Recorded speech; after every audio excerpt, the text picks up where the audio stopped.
This is One Sentence News, a daily podcast featuring 3 news stories with a sentence-long summary and 1 sentence of context apiece. I'm Colin Wright.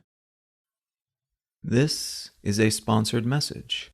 Recently, I started using Anchor as my podcast host. Anchor offers benefits that most other hosts do not. It's free to use, but it also has a collection of tools that allow you to create a podcast completely within the Anchor website or smartphone app. They distribute your show to Apple Podcasts, Spotify, and all the other distribution channels without any additional effort on your part. And you can make money from your podcast without any minimum audience size. So you can use it as a more traditional podcast host like I do, but it's also got everything you need to start a podcast from scratch in one place. If you're keen to give it a shot, download the free Anchor app or go to anchor.fm to get started.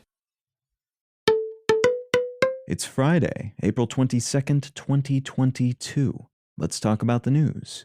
From BBC News, Russia-Ukraine War Summary. Russia has tested a new nuclear-capable intercontinental ballistic missile that it says should make potential enemies think twice about opposing them. Russian President Putin has declared victory in the Ukrainian city of Mariupol after months of bombarding the city into rubble, though reportedly about 1,000 Ukrainian soldiers and civilians, primarily holed up in a steel plant, say they're still fighting back. The Wimbledon tennis tournament has announced that players from Russia and Belarus will be banned from this year's event, and a derivatives panel has said that Russia's desire to pay dollar-denominated bond debts in rubles would potentially lead to a default. The Ukrainian government has told the International Monetary Fund it will need about $15 billion over the next 3 months just to keep the government and its wartime economy going.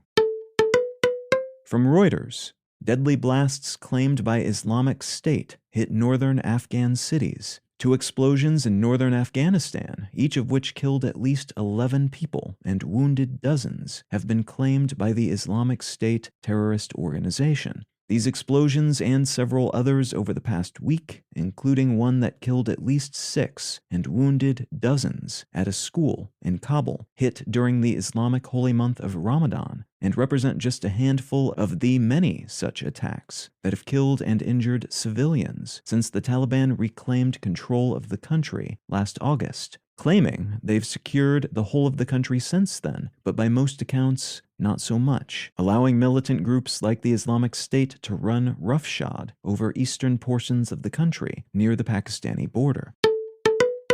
And from the Associated Press, CNN's streaming service shutting down a month after launch. A new premium video streaming platform called CNN Plus will be shut down on April 30th, about a month after it launched on March 29th. This platform was dreamed up by CNN executives before the company's recent merger with Discovery, and it reportedly didn't get much attention or resources from higher-ups post-merger as a consequence. It doesn't fit with their new online platform game plan. The service did manage to attract some big names and had a slew of new programs and documentaries planned, but it wasn't able to attract enough paying subscribers in the first few weeks to convince the new merged company management that it was worth the effort and investment, despite CNN's position as the 3rd most watched cable news network in the United States.